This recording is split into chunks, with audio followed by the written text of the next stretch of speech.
sea, solamente una persona que se haya unificado con Dios puede entender la unificación de Dios con Jesús. Es decir, tú te vuelves un templo de Dios y tú te unificas con Dios, te haces uno con Dios y tú puedes entender a Cristo. De resto no lo podrías entender porque nunca te has unificado con el Creador. Pero una persona sí se puede unificar con el Creador y ser como un puente espiritual entre Dios y el hombre. Eso lo hacían los profetas. Por eso los profetas canalizaban ¿qué? Las palabras de Dios. Es realidad. Y los profetas podían entender a Jesús. Por eso ellos escribieron cosas para que en el futuro el pueblo pudiera entender al Mesías. Y a través de los profetas podemos entender al Mesías. Porque ellos también llegaron a ser ¿qué? Canalizadores o puentes entre Dios y los hombres. Ahora mire lo que dice Romanos capítulo 8, versículo 32 dice, ¿quién es el que condenará? Cristo es el que murió, más aún el que también resucitó, que además está a la diestra de Dios, el que también intercede por nosotros. Entonces recordemos que la operación para poder entender a Dios es que Él tiene una Trinidad. 3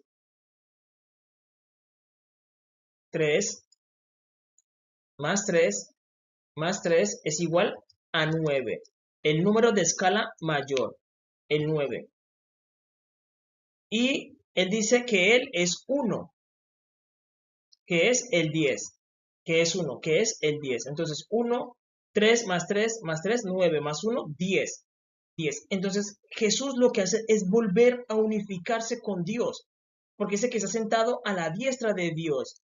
Y ellos, Jesús y Jehová nuestro Dios, canalizan las mismas ideas. Las mismas ideas. Es como si estuvieran de acuerdo en todo, porque están canalizando las mismas ideas y juzgan de la misma manera. Juzgan de la misma manera, se entienden de la misma manera, piensan de la misma manera. Padre e hijo llegan a ocurrir eso, que piensan de la misma manera, llegan al mismo acuerdo. Y eso es lo que ocurre con Jehová nuestro Dios y Jesús, ya que ellos son una unidad. Recordemos que ellos hacen parte del todo, que es el 10. Es decir, debemos entender eso como un total. Y tú diciendo es que eso hace parte del mismo total, sino que ellos se dividen en diferentes aspectos para poder entender toda su creación. Hablamos, el mandamiento de Jesús es el más importante, que es el mandamiento del amor. Él tiene la parte de ¿qué? Del amor, que es la parte más importante, el amor. El Espíritu Santo, la misericordia, el perdón,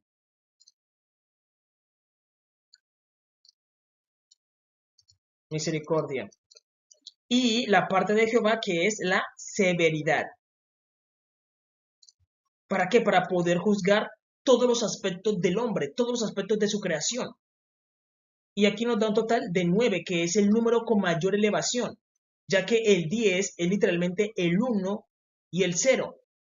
El 9 es el número de mayor elevación, ahí suma. Entonces, el aspecto del que quien murió en la cruz del Calvario fue el amor de Dios. Él fue el que murió en la cruz del Calvario. Un aspecto de Dios que encarnó. El verbo se hizo carne. El amor de Dios.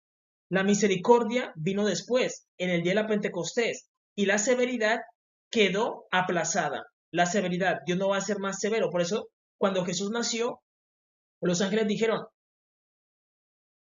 paz, gloria a Dios en las alturas, y paz y buena voluntad con los hombres. Buena voluntad, la severidad, Dios la dejó a un lado. A un lado. La dejó a un lado. ¿Y utilizó qué? La misericordia y el amor. Y el amor. La severidad la dejó a un lado, pero eso es un aspecto de Dios, que Dios es muy severo, porque Él debe ser así. ¿Por qué? Porque Él es un Dios, Él es una divinidad. Tiene que ser severo, es realidad. La misericordia, el Espíritu Santo, el perdón, Jesús, el amor. Y ese fue el aspecto que murió en la cruz del Calvario por la humanidad, el amor de Dios. Por eso Él no vino a juzgar a nadie, Él no utilizó esto, la severidad, no la utilizó, no juzgó conforme la ley. Recordemos que Jesús se encontró con una mujer que fue encontrada en adulterio. Si Jesús hubiera utilizado la severidad, le hubieran dicho, miren, apedréenla, porque esa es la severidad. ¿Jesús la utilizó? No. ¿Ese aspecto dónde quedó? En el cielo. Él no utilizó ese aspecto, utilizó ¿qué? El aspecto del amor, porque él era un fragmento de Dios. Él no utilizó la severidad, cuando él mismo fue el que dio la ley de Moisés. Él mismo fue el que la dio. En el monte Sinaí, Jesús hace parte de ¿qué? De la totalidad. Él dijo, vamos a entregarle a los hijos de los hombres la ley por medio de Moisés. ¿Quién lo hizo? Jesús estaba ahí porque era que el total, él hacía parte de ese total. Él hacía parte de ese total. Por eso el mandamiento dice, amarás a Jehová tu Dios, amarás el amor. Lo primero, amar a Jehová tu Dios con toda tu mente y con todo tu corazón. El primer mandamiento es Jesús, es el amor. Él no utiliza la severidad cuando viene a la tierra. Él no ordenó apedrear a la mujer cuando tenía que ser apedreada. Él dijo no. Ese aspecto quedó en el cielo. En el cielo. Cuando Jesús vuelve y se unifica, él puede tomar la decisión de decir, es tiempo de utilizar la severidad o no. En la realidad, pero es un aspecto de él. Por eso él es un total, un todo. Un todo. Ahora bien, miren lo que dice Apocalipsis capítulo 2, versículos del 14, del 24 al 28. Dice, pero a vosotros, a los demás que están en Tiatira, a cuantos no tienen esa doctrina y no han conocido lo que ellos llaman las profundidades de Satanás, yo os digo, no os impondré otra carga, pero lo que tenéis, retenedlo hasta que yo venga. Dice, al que venciere y guardaré mis obras hasta el fin, yo le daré autoridad sobre las naciones y las regirá con vara de hierro, y serán quebradas como vaso de alfarero, como yo también la he recibido de mi Padre, y le daré la estrella de la mañana.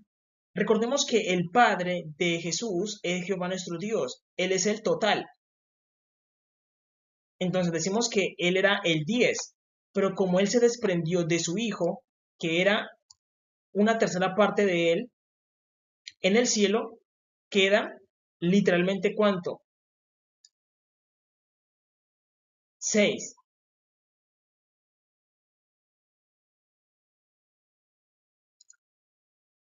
Vamos a ponerlo en 7, para no complicarnos, porque deberíamos explicar de dónde aparece el otro 1, que tiene que ver con el Espíritu Santo. Entonces, queda 7.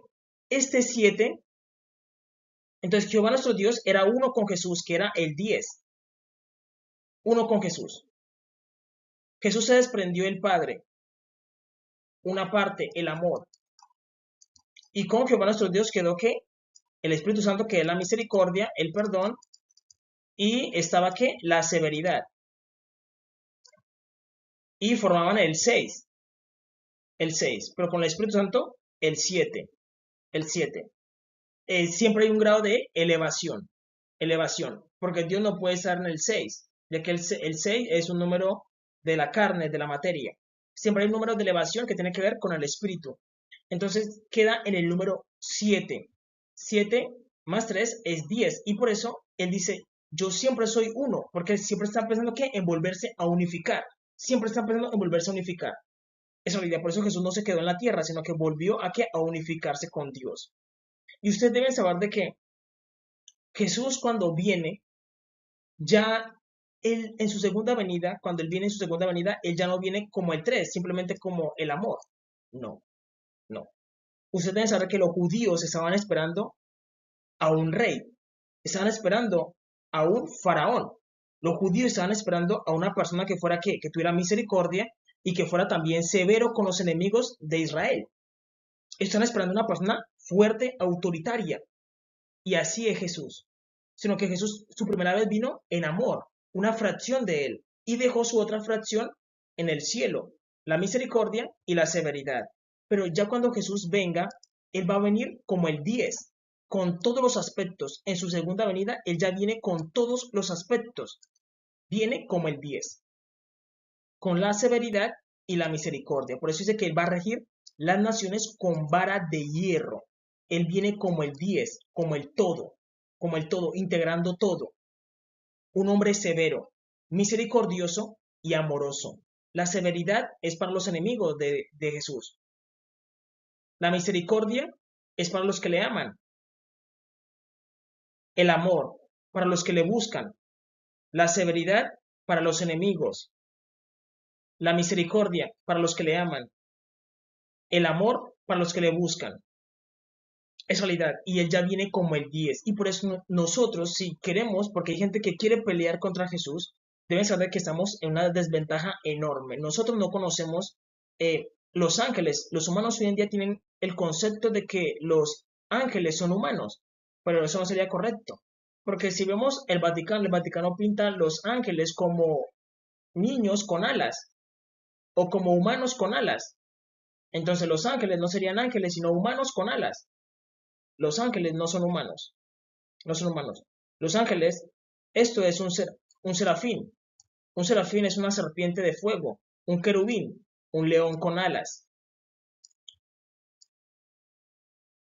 Y ustedes deben saber que estos seres tienen un poder enorme y hablamos de un poder de devastación. Miren, solamente pensar en el poder de este ángel nos pondría en desventaja a toda la humanidad. ¿Por qué? Porque estos ángeles están conectados con nuestro sentido de la vista. Y si Jesús le da la orden, ese ángel solamente se pone en el cielo y nos quita el sentido de la vista a todos. Es decir, si vamos a pelear contra Jesús, todos seríamos ciegos en un solo momento, porque esos ángeles que tienen muchos ojos están conectados con el sentido de la vista de los humanos. Y solamente lo que hace ese ángel es reprimir, nos quita el sentido de la vista. Una cantidad de ciegos. Estaríamos en desventaja. Estos serafines, que son literalmente dragones, tienen una capacidad de devastación. Hay otros ángeles que se llaman potestades. Una potestad tiene un dominio y en ese dominio ellos tienen control de los humanos. Y si Dios determina que los humanos se maten unos a otros, los humanos se empiezan a matar entre ellos. Estaríamos totalmente en desventaja para pelear contra Jesús. No podríamos ganarle. Un querubín. Un querubín es un león con alas. Capacidad de devastación enorme, porque son mucho más grandes que nosotros. Mucho más grandes. Y a ellos no los daña las armas que tienen los humanos. Los carrotanques, las bombas atómicas, no lo destruyen. No lo destruyen. Para ellos, atacarlos tendríamos que hacerlo con magia. Y ni siquiera tenemos el nivel de magia que tendríamos para poder pensar en atacar un ángel. No lo podríamos hacer. Estaríamos totalmente en desventaja. Por eso la humanidad no tiene, ni siquiera tiene el poder, ni siquiera para intentar atacar a Jesús. No lo van a poder hacer. Por eso los humanos no han avanzado espiritualmente como deberían hacer, porque para atacar un ángel tú lo tienes que hacer con magia. A ellos les afecta la materia que utilizamos nosotros, no les afecta para nada. Como les digo, ellos pueden quitar los sentidos, porque esos ángeles Jesús los creó con esa capacidad de quitarnos los sentidos. Si ustedes recuerdan, Elías se encontró con, creo que fue Eliseo o Elías, que lo iban a secuestrar, lo iban a atrapar. Y él le dijo, Dios, te pido que tú les quites la vista. Y Jehová escucha la oración del profeta y les quita la vista a todos los soldados que venían de Asiria. Y todos los soldados quedan ciegos. Eso lo hace un ángel en un momento. Les quita el sentido de la vista. Y lo pueden hacer con toda la humanidad. Que haríamos todos ciegos. En un momento. Cualquier sentido. Tienen el poder de quitar cualquier sentido. Por eso pelear contra Jesús no es una opción para la humanidad. Perderían. Y al final, por la mala intención de atacar al Hijo de Dios, simplemente por atacarlo, Jesús los tiene que condenar. Él no puede permitir ese insulto, no puede permitirlo. No puede permitir que una persona extienda la mano contra él. Ya no lo puede permitir porque él ya viene como el todo. Ya viene con la severidad y él va a juzgar conforme a eso. Él ya viene con la severidad. Recordemos que él permitió que lo golpearan y todo porque él no descendió la primera vez con la severidad ni con la misericordia. Él no descendió con eso, sino que descendió solamente con el amor. E hicimos con el amor de Dios lo que queríamos. Pero él después viene con la severidad. Y con la severidad da mucho temor. Porque Jesús da temor. Es una realidad que los humanos deben aprender. Jesús da mucho temor. Ahora bien, ustedes deben saber de que los masones e Illuminatis, ellos tienen un conocimiento oculto. Saben muchísimas cosas que la humanidad normalmente no las sabe. Por eso lo reservan entre ellos, por eso se llaman logias. Logias, logias, donde ellos se dan elogios por las cosas que saben, logias. Y también se les llama que hermandad, donde ellos son literalmente hermanos. Pero el problema de ellos, que cosa que no me agrada de ellos, es que ellos matan a las personas que no pertenecen a su logia o a su hermandad. Y cualquier persona que hable contra ellos lo van es matando. Ellos te dan advertencias, te dicen, mira, te invitamos a nuestra logia y tú puedes decir, no, a mí no me interesa la masonería, no me interesan los Illuminatis. Y si tú no te unes a ellos, ellos te matan. Y ellos han estado matando una cantidad de gente que Dios manda a la tierra. Y Dios las manda con buenas ideas. ¿Para qué? Para que los humanos puedan evolucionar espiritualmente. Pero como esas personas no se unen a ellos, ellos terminan matándolo. Y eso nos atrasa en el tiempo. Eso nos atrasa en el tiempo porque todas las personas tienen muchos componentes. Miren lo que dice Proverbios capítulo 23, versículo 23 dice, compra la verdad y no la vendas, la sabiduría, la enseñanza y la inteligencia. Ellos son muy amantes a la sabiduría. Pero ¿qué ocurre? De que todos los humanos son valiosos porque Dios es la totalidad. Entiendan eso, Dios es la totalidad. Y Dios se divide en cada persona y a cada persona le da una parte de Dios, un conocimiento que solamente lo tiene esa persona. Esa persona lo está encapsulando. Tiene una parte de Dios. Todos tenemos una parte de Dios. Todos tenemos como si fuéramos un rompecabezas. Dios fuera el rompecabezas de muchas figuras. Y todos somos una figurita. Y cada persona tiene una figurita de Dios en su interior. Todos tenemos una figurita de Dios. Y hay personas que sacan esa figura y se vuelven Dios. Se vuelven Dios. Y eso es lo que hacen los masones. Pero ellos, cuando miran que otra persona saca esa figurita y no hace parte de ellos persiguen para matarla. Y tú dirás, eso es normal, eso pasa mucho. Lo que ocurre es que cuando uno pierde una figura del rompecabezas, esa figura no vuelve a aparecer más. Por eso nosotros no podemos matar a otra persona, porque esa figura que esa persona tenía o esa información que esa persona tenía en su interior, solamente la tenía ella. Y así es como la humanidad logra su potencial, reuniendo toda la información de toda la humanidad. Es la única forma en que la humanidad llega a su máximo potencial. Por eso matar a una persona sería que botar mucho potencial. Y ellos lo hacen a propósito, porque la otra persona no se quiere unir a ellos. Incluso las personas negras tienen un potencial diferente a las personas blancas. Dios envía una información en las personas negras diferente a la información que envía en las personas blancas. Por eso la masonería está llena de, ¿qué? De gente negra y de gente blanca. Ellos se dieron cuenta, venga, la información que Dios envía en los negros es diferente a la información que envía en los blancos. Y la información que Dios envía en los morenos es diferente. Cada uno tiene como un fragmento de Dios. Y si yo mato a la persona, ese fragmento no vuelve a aparecer, sino en la siguiente generación. Y eso nos atrasa. Eso nos atrasa, por eso no podemos matar a otra persona.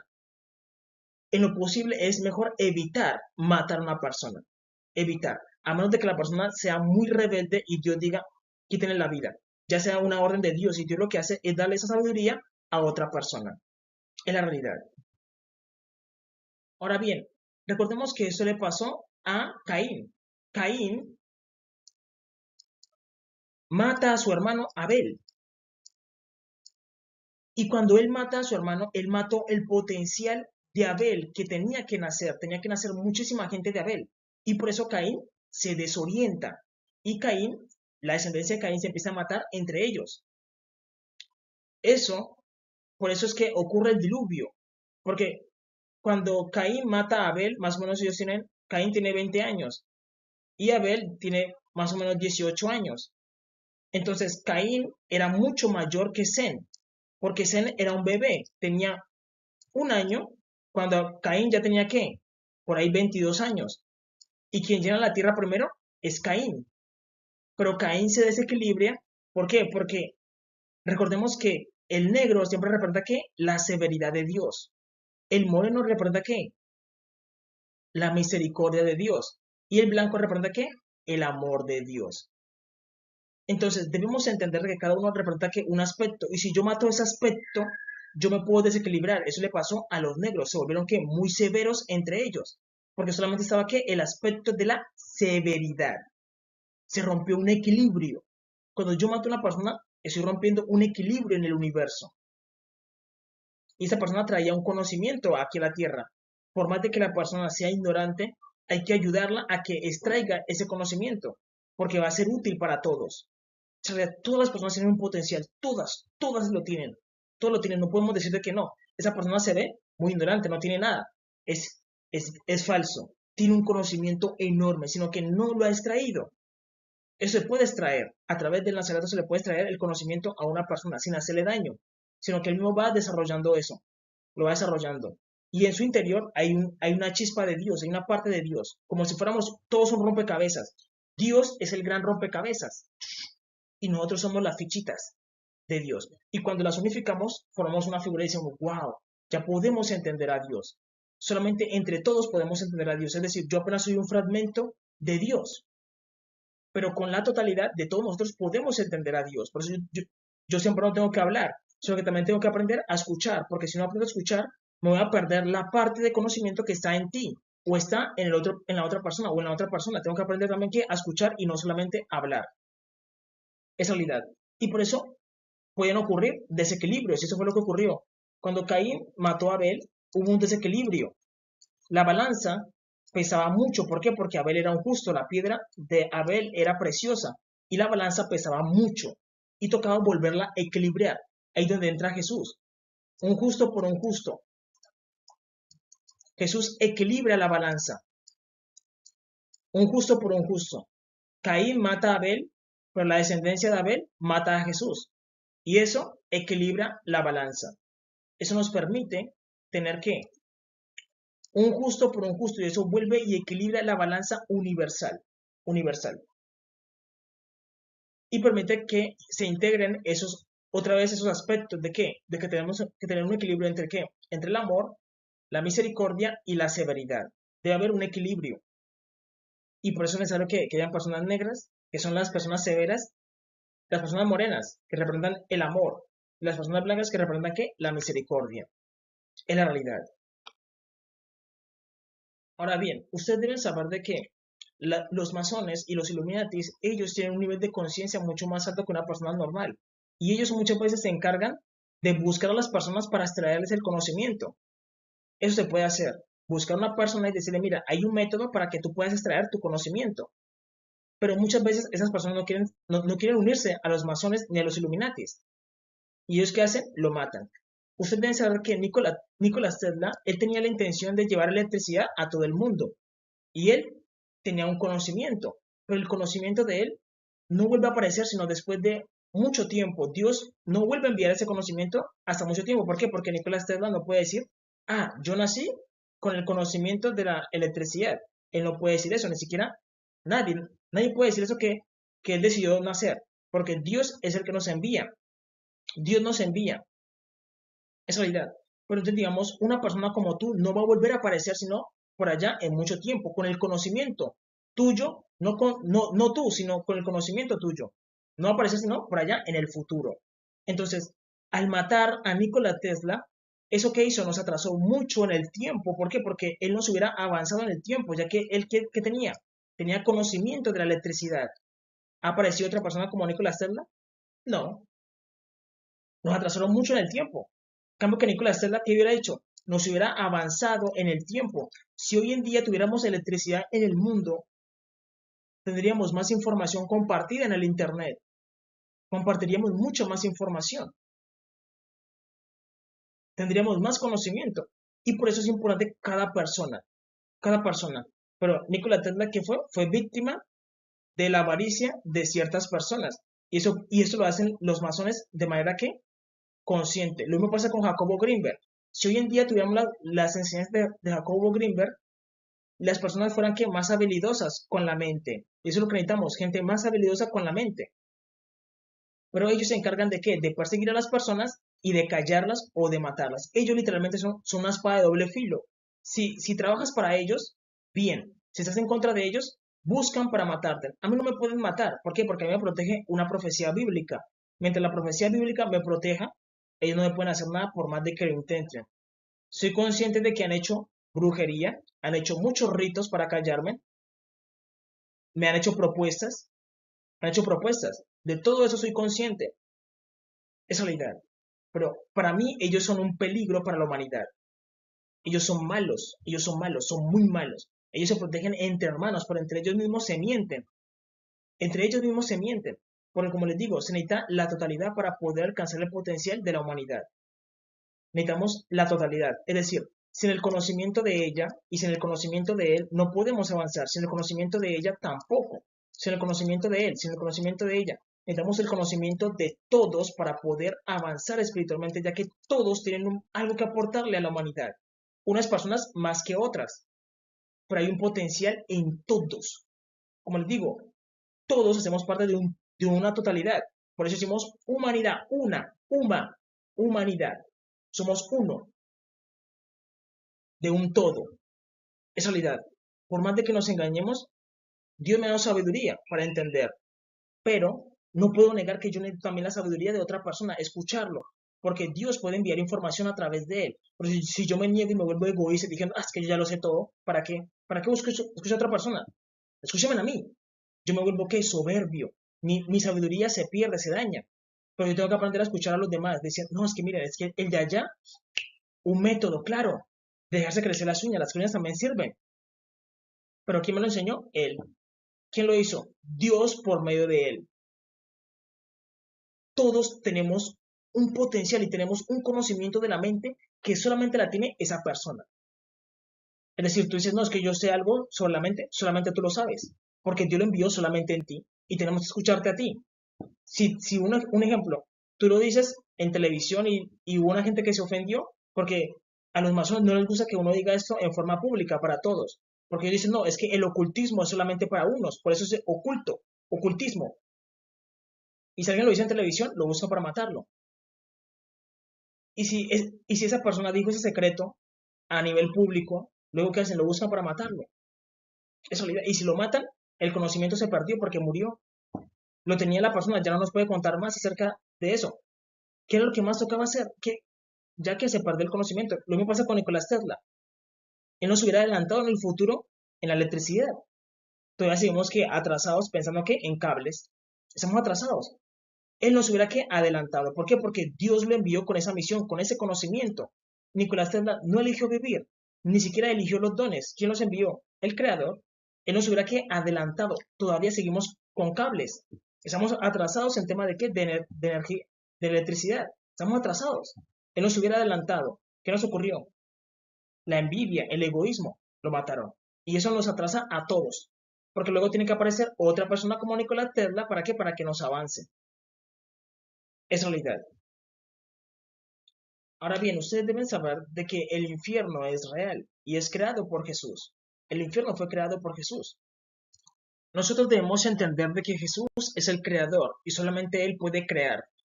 Él es uno que puede crear eh, cualquier lugar. Satanás sabe que Él no puede crear porque Satanás era un ángel y un ángel es un servidor. Y Él como ángel no puede crear porque un ángel es diferente a un creador. Y solamente hay un creador, que es Jesús. Y él creó el cielo y el infierno. El infierno para castigar y el cielo para premiar. Lucas capítulo 16, versículos del 19 al 31 diciendo, había un hombre rico que vestía de púrpura. El color púrpura es el color de la realeza, del lino fino. El púrpura y el lino fino también tiene que ver con el sacerdocio. Y hacía cada día banquete con esplendidez. Había también un mendigo llamado Lázaro, que estaba echado a la puerta de aquel, lleno de llagas, y ansiaba saciar de las migajas que caían de la mesa del rico. Y aún los perros venían y le lamían las llagas. Aconteció que murió el mendigo y fue llevado por los ángeles al seno de Abraham. Y murió también el rico y fue sepultado. Y dice, y en el Hades alzó sus ojos, estando en tormentos. Entonces, en el momento que la persona muere, es transportado directamente ¿a dónde? Al Hades. El Hades es el infierno. Mucha gente no quiere creer en el infierno porque piensa que Jesús no es capaz de dejar a una persona eternamente ahí. Y yo digo que sí. Recordemos que Él se despojó de ¿qué? De la severidad. Pero Jehová nuestro Dios, Él es severo como Dios. Él lo dice, yo soy severo. Y no le importa que tú creas o no creas.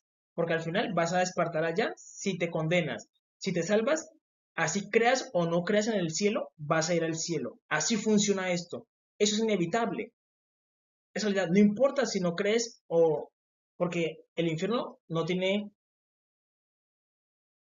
no tiene la necesidad de que tú creas en él. Vas para allá y punto. No importa.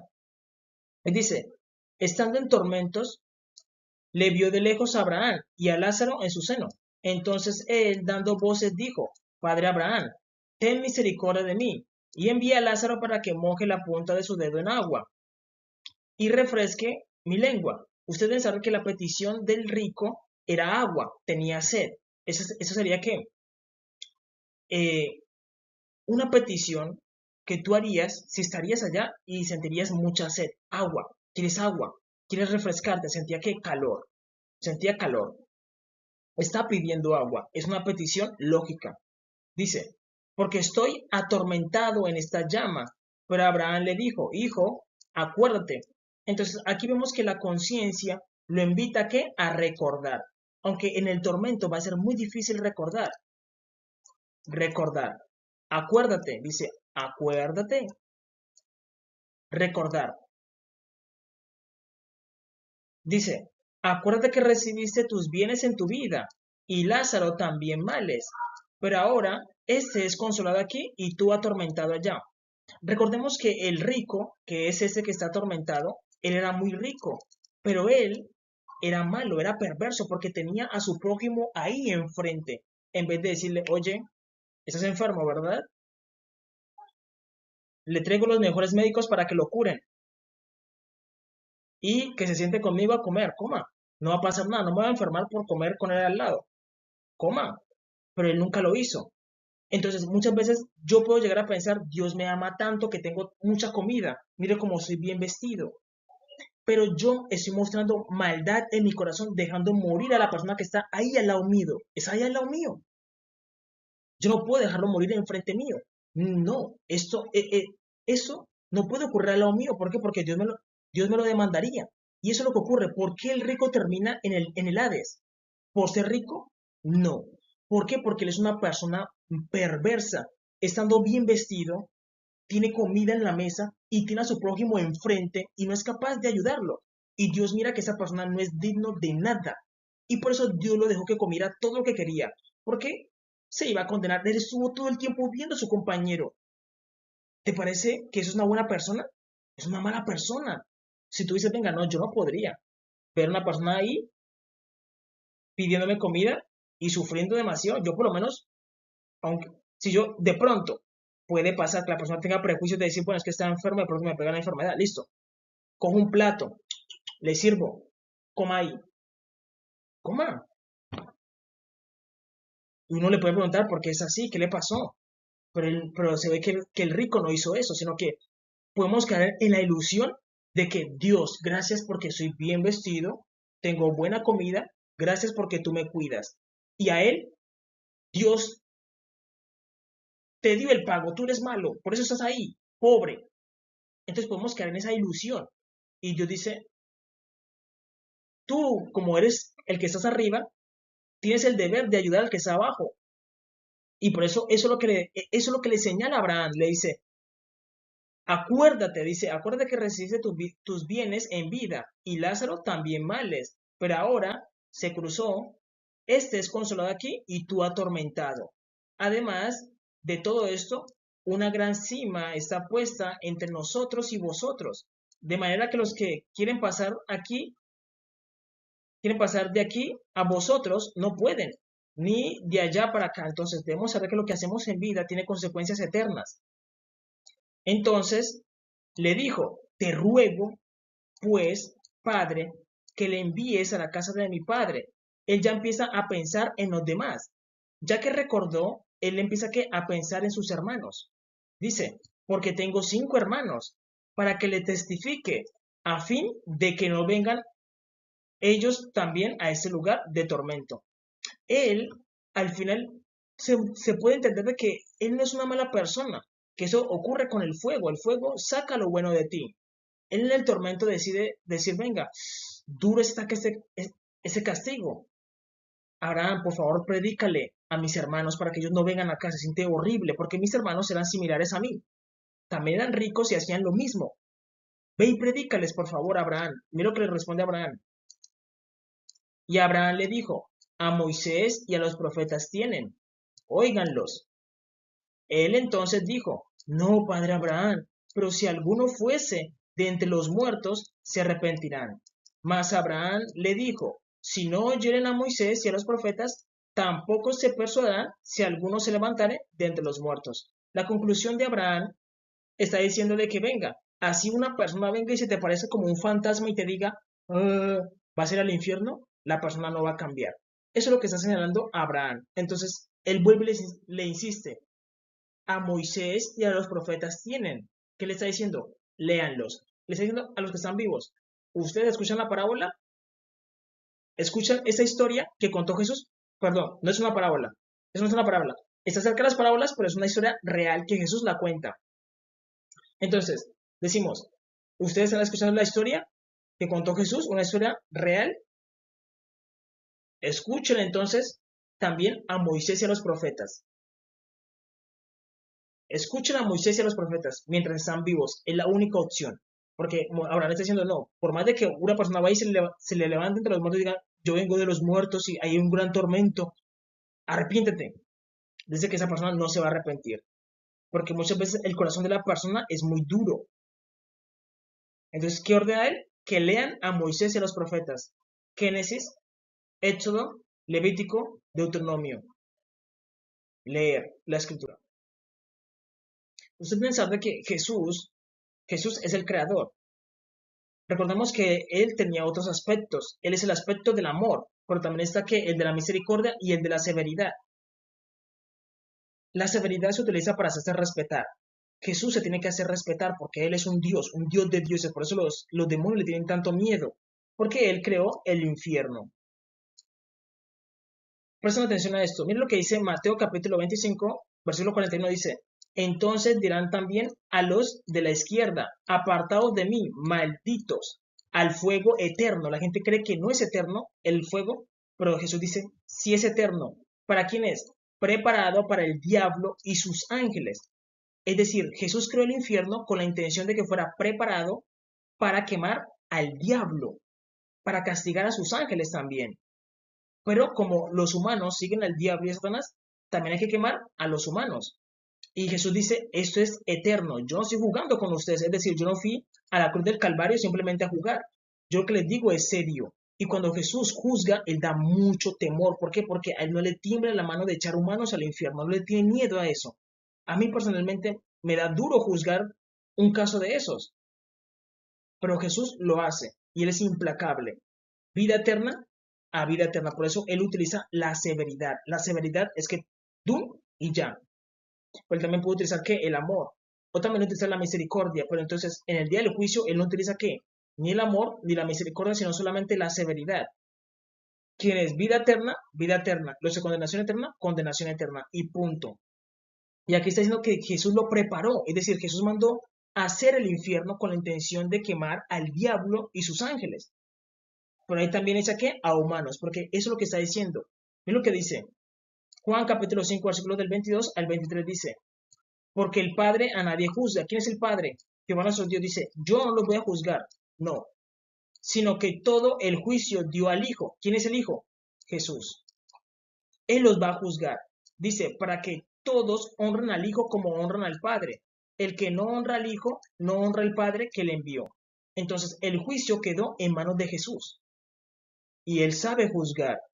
Él por ningún motivo toma por inocente al culpable. Mateo capítulo 10, versículo 28 dice, y no temáis a los que matan el cuerpo, mas el alma no pueden matar. Temed más bien a aquel que puede destruir el alma y el cuerpo en el infierno. ¿A quién estaba haciendo referencia Jesús? A él mismo. Él está diciendo, témame a mí, que yo sí puedo destruir el alma y el cuerpo en el infierno. Como les digo, una persona se puede irritar conmigo y le puedo caer mal y puede matarme, puede cortarme la cabeza o hacerme picadillo. Lo puede hacer, pero ¿puede destruir mi alma? No, no. Jesús está diciendo, miren, yo cuando los juzgue, les quito el placer del sexo, le quito la comida, le quito el descansar, el dormir, les quito la armonía y los dejo en un sufrimiento eterno. Por eso los demonios le tienen tanto miedo a Jesús, porque Jesús es severo y él dice, yo soy severo, él es duro, él dice, yo soy duro.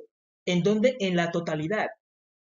No es el Jesús que conocimos cuando él caminó entre nosotros, sino que cuando él vuelve y se suma, él vuelve y suma los otros atributos que quedaron en el cielo, que es la misericordia y la severidad, y él juzga con ellos. Quien ganó vida eterna, la ganó, bien por ti, porque son tus huesos los que van a sentir la armonía de estar en la vida eterna. Pero quienes se condenaron, lo van a sentir solamente ellos. Yo no voy a sentir el fuego de tus huesos, ¿o sí? No, eso es imposible. Si yo me salvo por mí mismo, porque busqué a Jesús y guardé sus mandamientos. Pero si yo me quemo, ¿quién va a sentir el fuego? Solamente yo. Solamente yo. Por más de que yo intente explicar a otra persona, mire, es que me estoy quemando y me duele todo, no, él no me va a entender, porque imagínate cuando tú te enfermas, solamente tú sientes la enfermedad, nadie más va a sentir la enfermedad. Explica a otra persona, uy, es que estuve enfermo, enfermo. Quizás logra entenderte, quizás, pero no va a sentir lo que tú sentiste. Por eso la salvación es individual. Y Jesús cuando juzga lo hace de forma implacable. Y Jesús tiene que juzgar al mismo diablo. ¿Y echarlo en dónde? En el lago de fuego. El concepto humano tenemos que Satanás es el dueño del infierno. Y eso no es correcto. Eso no es correcto porque Satanás no está en el infierno. Satanás está aquí tentando a los humanos, haciéndoles trampa. ¿Tentó a Jesús dónde? ¿En el infierno? Lo tentó aquí en la tierra. Lo tentó aquí en la tierra. ¿Quién tiene el control del infierno? Jesús. Y por eso los demonios tienen tanto miedo. Los demonios tienen mucho miedo a Jesús. Demasiado. Porque ellos sí saben de que Jesús es muy severo, es duro. Y la Biblia lo dice. La Biblia, él mismo lo dice. Ustedes saben de que yo soy hombre severo. Él mismo lo dice. Entonces, ustedes deben saber de que Jesús hace parte de Melquisedec. Dice, Salmo 110, versículo 4 dice, juró Jehová y no se arrepentirá. Tú eres sacerdote para siempre, según el orden de Melquisedec. El orden de Melquisedec solamente lo tienen quienes, los cananeos. Por eso su primer milagro, el primer milagro de Jesús fue donde, en las bodas de Canaán, en las bodas de Canaán, donde transformó el agua en vino, su primer milagro. Pero Jesús también pasó tiempo con los maestros de Israel. Tenía 12 años cuando entró en una sinagoga y estaba hablando con los fariseos y con los escribas y demostró ser muy sabio, porque él pertenece a ambos bandos. ¿A quién? A los cananeos y también pertenece a Israel. Debemos entender eso. Y por eso nosotros debemos entender de que Jesús creó al negro, también creó al varón blanco, con la intención de que ambos armonizaran, entendieran que debemos vivir como hermanos, no podemos estar que peleando. Entonces, aquí tenemos el sacerdocio de Melquisedec, que lo tiene solamente Caín. Y aquí tenemos el sacerdocio arónico, que lo tiene Abel y Zen. Y Jehová dice, yo pertenezco a este, que es el Padre, el hombre negro, Jesús, el moreno. Israel por eso es una mujer blanca, por eso los judíos son blancos, son blancos. Y por eso aquí tenemos el Padre, que es representado por Melquisedec. Y tenemos la hija, que es la reina Esther. Y él literalmente lo que hace es casarse con él mismo. Y unifica, porque eso es lo que Dios quiere, unificar, volver a unificar. ¿A quién? A los cananeos con Israel. Entonces, un representante de los cananeos, Melquisedec. Un representante de Israel, la reina Esther. Una reina escogida entre los judíos. Y unifican los dos pueblos. los cananeos e Israel. Y ellos guían a la humanidad como si fuera un representante de quién? De Adán y un representante de quién? De Eva.